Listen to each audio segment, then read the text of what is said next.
All right, let's dive right in. Today we're talking about the deep, strategic connection between how you plan your daily lessons and how your students perform on those big, high-stakes exams. Like IELTS. And trust me, the principles we're going to cover apply pretty much everywhere. So, let's start with the big question that really frames our whole discussion. How does the stuff we do in class today, the actual lesson plan, directly lead to a student acing their exam weeks or even months from now? Okay, first up, the blueprint for learning. This is all about looking at teaching as a strategic craft. We have to start thinking about our lesson plans, not as just a daily to-do list, but as the actual architectural blueprint for student success. The teaching expert Jeremy Harmer absolutely nails it here. Your lesson plan, it's the very first thing that shows your students you're serious. It tells them, before you've even said hello, that you've invested time and thought into their learning. That's powerful. And what this really means is that your plan is so much more than just a schedule of activities. It's got to be a solid framework that gives the lesson shape. It needs a clear destination. Where are we trying to get to by the end of this? And of course, it needs a strategy for how you're going to get everyone there. And this brings us to a really cool idea called lesson threads. The goal here is to stop making each class feel like a totally separate, random event.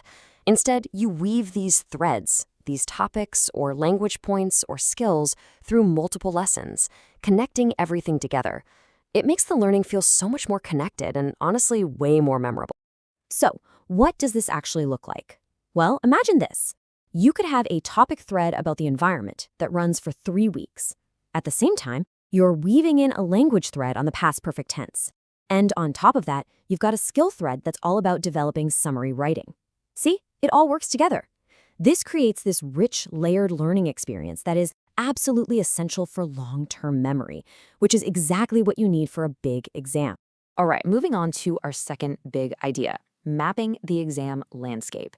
We got to understand the challenge, because you can have the best plan in the world, but if you don't know what you're actually preparing your students for, it's kind of pointless, right? Now, based on the work of H. Douglas Brown, it is so important to get this difference. On one hand, you have placement tests.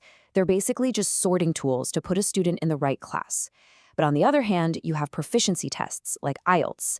These are the gatekeepers. They don't care what course you took, they measure your total global ability in the language. And this is really the heart of it. A high-stakes exam like IELTS isn't just checking what you know.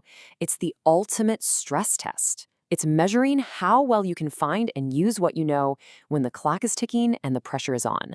That's the skill we need to be teaching. So, we have our blueprint, the plan, and we know the landscape, the exam. The big question is, how do we build the bridge from our plan to their peak performance? Well, the answer is in how we actually structure our lessons.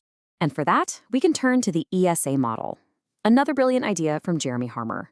It's a simple but super powerful framework. First, you engage them. You hook them in, get them curious. Then you move into the study phase. This is where you focus on the nuts and bolts, the grammar, the vocab, and finally, the most important part, you let them activate it. You let them use the language freely to really communicate. Now check this out. This is where it all clicks into place for exam prep. That engage phase, that's not just a fun warm-up. It builds the confidence the student needs to not freeze up in the speaking test. The study phase, that's where you deliver the high-level language they need for top scores. And that activate stage, that's basically a dress rehearsal. It simulates test conditions and builds real fluency and strategy. So when you bring it all together, what are you really doing? When you structure your lessons with something like ESA, and you've got those lesson threads running in the background, you're not just teaching English anymore. You're building resilience. You're building confidence. You're building the strategic mind they need for exam day, one lesson at a time. So I'll just leave you with this final thought to chew on. Take a hard look at your own lesson plans. Are they just a schedule for the next class, a checklist of things to get through? Or are they a conscious, long-term strategy designed from day one to lead your students to success? Because thinking about it that way, well, that can change absolutely everything.